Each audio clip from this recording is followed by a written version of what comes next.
पूरे देश में धान की खेती लगभग शुरू हो चुकी है और कई जगह तो पूरी भी हो चुकी है। देश के ज़्यादातर किसान फसलों में धान की खेती को ज़्यादा पसंद करते हैं। देश के कई हिस्सों में हुई लगातार बारिश से खेतों में नमी होने की ज़्यादा संभावना है और इससे फसलों को नुकसान हो सकता है। ऐसे में किसान धान की रोपाई के करीब 20 दिन बाद पाटा चलाकर धान की फसलों को कीटों से बचा सकते हैं। अगर किसान धान के खेत में पाटा चला देते हैं तो इससे धान की फसलों में कीड़ों के लगने की संभावना कम हो जाती है। इसमें फर्क ये पड़ता है कि ना तो आपको इसमें महंगे कीटनाशक की जरूरत पड़ती है और ना ही किसी दवा का छिड़काव करना पड़ता है। बस धान की फसल में पाटा चलाकर आप धान में लगने वाले कीटों से बचा सकते हैं। धान की फसलों में पाटा चलाने से क्या होता है लाभ? खरीफ सीजन के दौरान मौसम में नमी ज्यादा रहती है, इसलिए धान की फसल में कई तरह के कीट लग जाते हैं।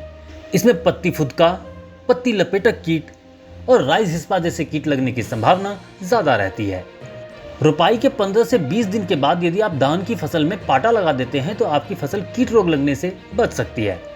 पाटा एक लकड़ी होती है जिसे खेत में फसल के ऊपर फिराया जाता है। इससे पत्तियां पानी में डूबती हैं, जिससे कीड़े पानी में गिरकर मर जाते हैं। इस तरह किसान बिना किसी कीटनाशक और दवा के सिर्फ इस देसी तकनीक से धान की फसल को नुकसान से या फिर कीट रोग से बचा सकते हैं। कितनी बार फिराना चाहिए पाटा? जब आपकी धान की फसल 15 से 20 दिन की हो जाए तो इसमें पहली बार पाटा फिराना चाहिए।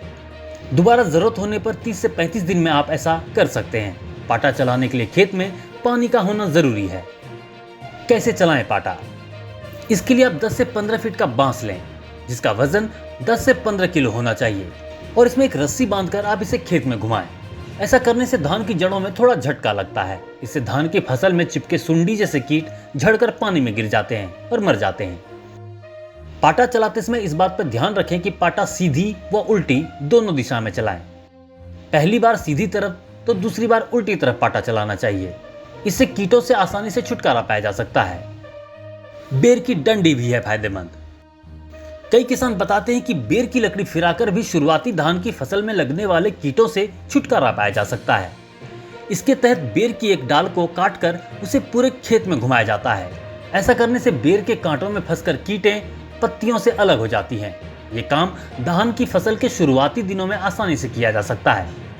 जापान, चीन, कोरिया और कंबोडिया ऐसे ही कुछ देश हैं जो इस उपाय को अपनाकर कीटों व रोगों से फसलों को बचाते रहते हैं। धान के खेत में बतख पालकर फसल में कीट पतंगों से छुटकारा पा सकते हैं, क्योंकि बतख कीट पतंगे खा जाती हैं, जिससे फसल को लगने वाले हानिकारक कीटों से बिना कुछ किए ही छुटकारा मिल जाता है। धान के खेत में मछली पालन करके भी कीटों से छुटकारा पाया जा सकता है। मछलियां धान के तनों में लगने वाले कीड़ों को खा जाती हैं और फसल कीटों से सुरक्षित रहती हैं। शुरुआती अवस्था में फसल पर लगने वाले कीड़े कमजोर होते हैं। ऐसी अवस्था में उन्हें पानी की तेज फुहार भी खत्म कर सकती है। कई बार ये काम तेज बारिश भी कर देती है। जैविक दवा का प्रयोग। धान के कीटों से सुरक्षा के लिए जैविक तकनीक से बनाया गया उत्पाद धानजाइम गोल्ड आता है, जिसे समुद्री घास से बनाया गया है। ये धान के पौधों में बढ़ोतरी करता है और साथ ही धान के पौधों में लगने वाले रोगों व कीटों से फसल की सुरक्षा भी करता है। इस दवा का 1 मिलीलीटर की दर से 1 लीटर पानी में मिलाकर 500 मिलीलीटर प्रति हेक्टेयर की दर से छिड़काव किया जा सकता है। आज के लिए बस इतना ही।